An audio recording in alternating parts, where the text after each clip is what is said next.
महाकाल को लेकर आज भी सच है ये कहानी। रात के समय यहाँ नहीं ठहर सकता कोई भी।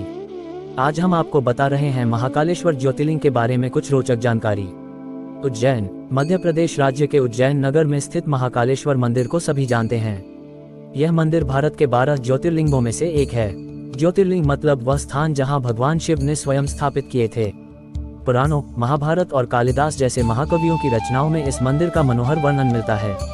पुराणों में शिव का नाम रुद्र रूप में आया है। रुद्र संहार के देवता और कल्याणकारी हैं। विष्णु की भांति शिव के भी अनेक अवतारों का वर्णन पुराणों में प्राप्त होता है। शिव की महत्ता पुराणों के अन्य सभी देवताओं में सर्वाधिक है। जटाजूधारी, भस्मभूत शरीर पर लगाए, गले में नाग, रुद्राक्ष की मालाएं, जटाओं में चंद्रक, गंगा की धारा, हाथ में त्रिशूल एवं कटी में बाघंबर और नंगे पांव रहने वाले शिव कैलाश धाम में निवास करते हैं। पार्वती उनकी पत्नी अथवा शक्ति है। गणेश और कार्तिकेय के वे पिता हैं। यूं तो इस मंदिर का काफी महत्व है। यहाँ भक्तों का तांता लगा रहता है, लेकिन इस बात को बहुत कम लोग जानते हैं कि भगवान महाकालेश्वर ज्योतिर्लिंग की उत्पत्ति कैसे हुई थी। आज हम आपको बताएंगे कि सूर्य देव की 12 रश्मियों से प्रकट हुए थे ज्योतिर्लिंग। 12 रश्मियों से प्रकट हुए थे ज्योतिर्लिंग। कहा जाता है कि जब सृष्टि का निर्माण हुआ था उस समय सूर्य की पहली 12 रश्मियां धरती पर गिरी। उनसे 12 ज्योतिर्लिंग का बने। उज्जैन महाकालेश्वर ज्योतिर्लिंग भी सूर्य की पहली 12 रश्मियों से ही निर्मित हुआ। तब से बाबा महाकालेश्वर की पूजन उज्जैन में होती है। उज्जैन की पूरी भूमि को उस भूमि कहा जाता है, यानी शमशान की भूमि। भगवान महाकाल का मुख दक्षिण दिशा की ओर है, इसलिए भी तंत्र क्रियाओं की दृष्टि से उज्जैन महाकाल मंदिर का बेहद खास महत्व है। महाकाल की नगरी में हरसिद्धि, काल भैरव, विक्रांत भैरव आदि भगवान विराजमान है। उज्जैन में महाकालेश्वर मंदिर परिसर में कई देवी देवताओं के कई मंदिर हैं। महाकाल बाबा के दर्शन के लिए मुख्य द्वार से गर्भगृह तक कतार में लगकर श्रद्धालु पहुँचते हैं।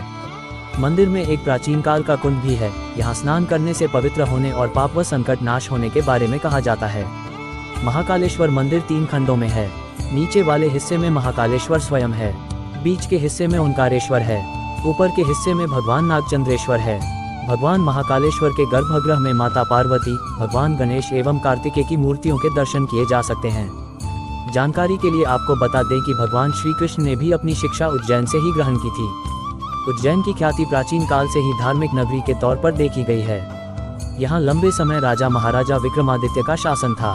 राजा को नहीं थी उज्जैन में ठहरने की इजाजत। आपको बता दें कि बाबा महाकाल सृष्टि की उत्पत्ति के साथ स्वयं प्रकट हुए थे। आज भी उज्जैन के राजा महाकाल ही है। बाबा महाकाल के बारे में एक कथा प्रचलित है जो आज भी सच है।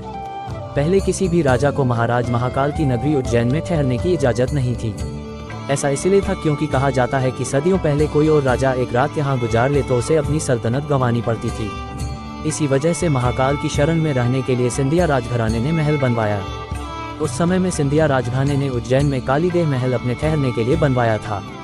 कहा जाता है उज्जैन आने पर सिंधिया महाराज इसी महल में ठहरा करते थे। आज भी प्रधानमंत्री और मुख्यमंत्री रात के समय उज्जैन में नहीं रुकते हैं। साथ ही कांग्रेस सांसद ज्योतिरादित्य सिंधिया भी इन नगरी में रात के समय नहीं रुकते हैं। ये कथा आज भी उस जमाने की तरह ही सच है। आज भी उज्जैन के राजा बाबा महाकाल ही है। क्यों होती है भस्म आरती? शिव पुराण के अनुसार भस्म सृष्टि का सार है। एक दिन पूरी सृष्टि इसी राख के रूप में परिवर्तित होनी है। सृष्टि के सार भस्म को भगवान शिव सदैव धारण किए रहते हैं। इसका अर्थ है कि एक दिन यह संपूर्ण सृष्टि शिव जी में विलीन हो जाएगी। भस्म तैयार करने के लिए कपिला गाय के गोबर से बने कंडे, शमी, पीपल, पलाश, बर, अमलतास और बेर के वृक्ष की लकड़ियों को एक साथ जलाया जाता है। इस दौरान उचित मंत्रोच्चार भी किए जाते हैं। इन चीजों को जलाने पर जो भस्म प्राप्त होती है उसे कपड़े से छान लिया जाता है। इस प्रकार तैयार की गई भस्म भगवान शिव को अर्पित की जाती है। पापों से मिलेगी मुक्ति। ऐसी मान्यताएं हैं कि शिव जी को अर्पित की गई भस्म का तिलक लगाना चाहिए। जिस प्रकार भस्म से कई प्रकार की वस्तुएं शुद्ध व साफ की जाती हैं, उसी प्रकार भगवान शिव को अर्पित की गई भस्म का तिलक लगाने से अक्षय पुण्य की प्राप्ति होगी। साथ ही कई जन्मों के पापों से भी मुक्ति मिल जाएगी।